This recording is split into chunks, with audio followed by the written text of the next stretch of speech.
বাজেটে স্টার্টআপ খাতে বরাদ্দ 400 কোটি, পুঁজিবাজার সংস্কারে সবকিছু করার ঘোষণা অর্থমন্ত্রীর। পজিটিভ থেকে ঘাটতিতে ইসলামী ব্যাংকের সিআরআর, 10,000 কোটি টাকা তহবিল সহায়তার আবেদন। স্থানীয় নির্বাচনে অংশ নিতে পারবে আওয়ামী লীগ নেতাকর্মীরা, জানালেন প্রধানমন্ত্রীর উপদেষ্টা, মানতে হবে শর্ত। পাবনায় কিশোরীকে ধর্ষণ হত্যার অভিযোগে আসামিদের বাড়িতে আগুন, দগ্ধ 3 জনের মৃত্যু। হরমুজ প্রণালীতে যুক্তরাষ্ট্রের সামরিক হেলিকপ্টার বিধ্বস্ত, ইরানের সঙ্গে আবার যুদ্ধে জড়ালে ইসরায়েলকে একা লড়তে হবে, হুঁশিয়ারি ট্রাম্পে। স্বাগত জানাচ্ছি দ্য বিজনেস স্ট্যান্ডার্ডের নিয়মিত আয়োজন টিবিএস রাত 8টার সংবাদে। সঙ্গে আছি আমি বর্ণা দাস। দেখছিলেন সংবাদ শিরোনাম, এবার বিস্তারিত। আসন্ন 2026-27 অর্থবছরের বাজেটে স্টার্টআপ তহবিল, নারী উদ্যোক্তা তৈরি ও উন্নয়ন এবং তরুণ উদ্যোক্তাদের জন্য মোট 400 কোটি টাকা বরাদ্দ রাখা হচ্ছে। দেশের নিম্ন ও মধ্যম আয়ের মানুষের জীবনমান উন্নয়নের লক্ষ্যেই এই উদ্যোগ নেওয়া হয়েছে। 9 জুন জাতীয় সংসদে প্রশ্নোত্তর পর্বে এসব তথ্য জানান অর্থমন্ত্রী আমির খসরু মাহমুদ চৌধুরী। সংসদকে অর্থমন্ত্রী বলেন, যুব সমাজকে আত্মনির্ভরশীল করতে এবং নতুন উদ্যোক্তা সৃষ্টিতে বর্তমান সরকার বদ্ধপরিকর। স্টার্টআপ উদ্যোক্তাদের ঋণ পাওয়া সহজ করার লক্ষ্যে স্টার্ট আপ ফান্ড নামে 500 কোটি টাকা আরও একটি পুনঃ অর্থায়ন তহবিল গঠন করার কথাও জানান মন্ত্রী।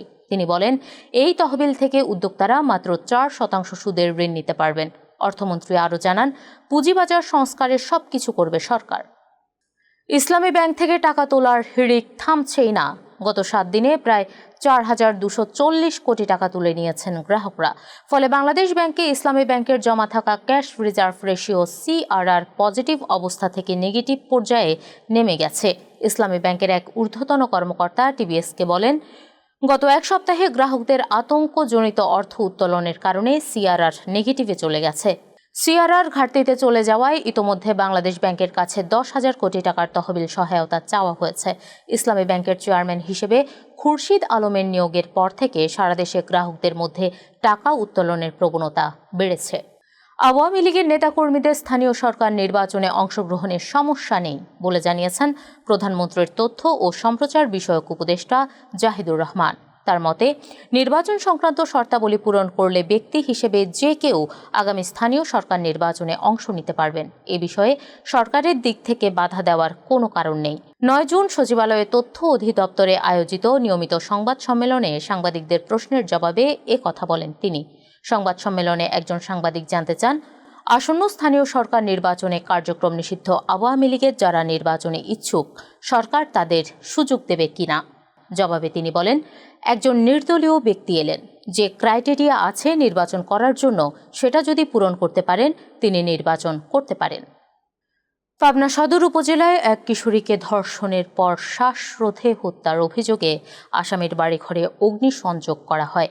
এ ঘটনার সময় দগ্ধ 3 জন জাতীয় বার্ন ও প্লাস্টিক সার্জারি ইনস্টিটিউটে মারা গেছেন। গত 3 জুন ওই কিশোরীর বস্তাবন্দি মরদেহ উদ্ধার করে পুলিশ।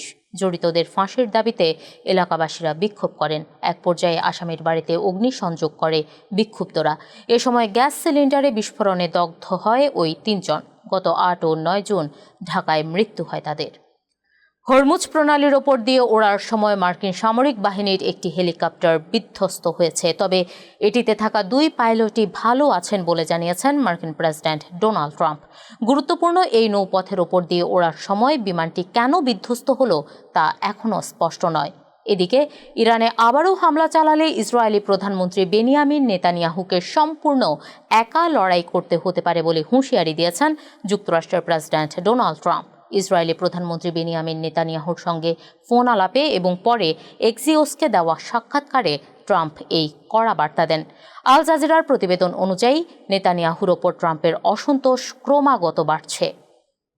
দর্শক, এ ছিল টিবিএস রাত 8টার সংবাদে। এতক্ষণ সঙ্গে থাকার জন্য ধন্যবাদ সবাইকে।